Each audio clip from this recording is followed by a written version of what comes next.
Hello, it's John Heaton, and today I'm going to take you through my picture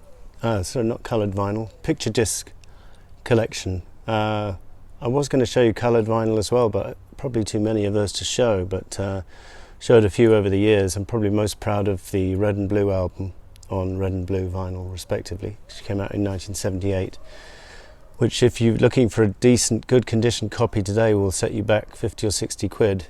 Not so good condition copy, maybe 20 quid.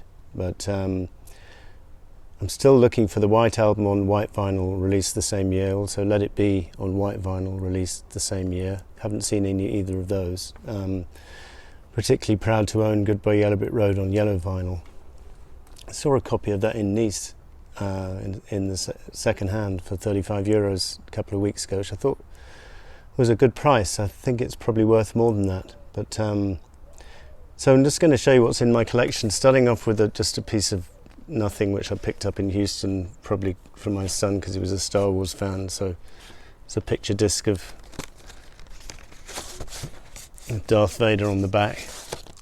It was only cost me $10, so not very rare. And then my Beatles collection. So this is 1978 version of Sgt. Pepper picture disc. And then there were two versions. I think this is the European one because it's double-sided front cover, and I think the UK one had the bass drum with the Sgt. Pepper logo on the other side. So picked that up in Reckless Records in Soho a couple of years ago. This is my Paul McCartney Frog Chorus single, which came in a picture disc. Got to number 4 in the US charts. Supported by picture disc like this, and also the accompanying video, which was a big seller.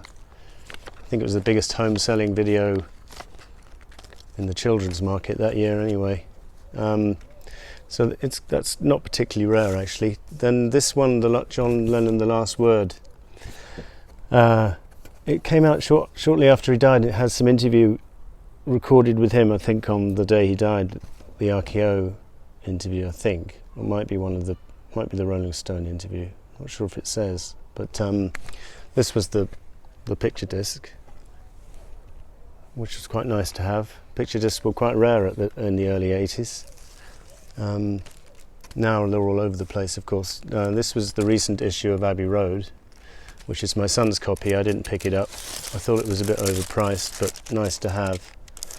Both sides. Replicated faithfully there without the track listing on the B-side, which I like. This is my 70s copy of Bound on the Run, which I bought in Houston last year, and this is very nice to have. And this was actually sealed, but I couldn't resist opening it. And you can tell it's a US-Canadian pressing because Denny's in the middle there, whereas on the UK issue, Linda would have been in the middle. So that was that. This was quite an early purchase for me. Bill Wyman album from 1982, I think, self-titled, or 1981 perhaps. 1981. It's the one with CC Je suis un rockstar on it. And again, this was quite nice to have on picture disc at the time. I remember him appearing on the Kenny Everett show and doing A New Fashion, which was the other single from here. And it's a good album. It's probably one of the best Stones solo albums actually. I was playing it the other day. Now this is my picture disc recent issue of Breakfast in America Supertramp, which is really nice to have. They haven't done a very good job of releasing Supertramp on new vinyl at all. I've only ever seen Crime of the Century. I haven't seen Breakfast other than this picture disc edition, and I haven't seen Crisis, and I haven't seen Quietest Moments, which is staggering really. But anyway, I've got them on original vinyl and they're available on Spotify, so all is not lost. This is my copy of Elton John Single Man picture disc, double-sided, nice to have. Picked up in Notting Hill Gate Record and Tape Exchange. Not expensive, I don't seem to remember. But one of my earliest albums that I acquired when I was 14 in '78, so nice to have that on picture disc. A couple of new releases. Michael Jackson put out all of his albums, sorry, not him, his record company put out all of his albums on on picture disc. So this was off the wall, and then this is my son's copy. Both of these are my son's copy. This was double-sided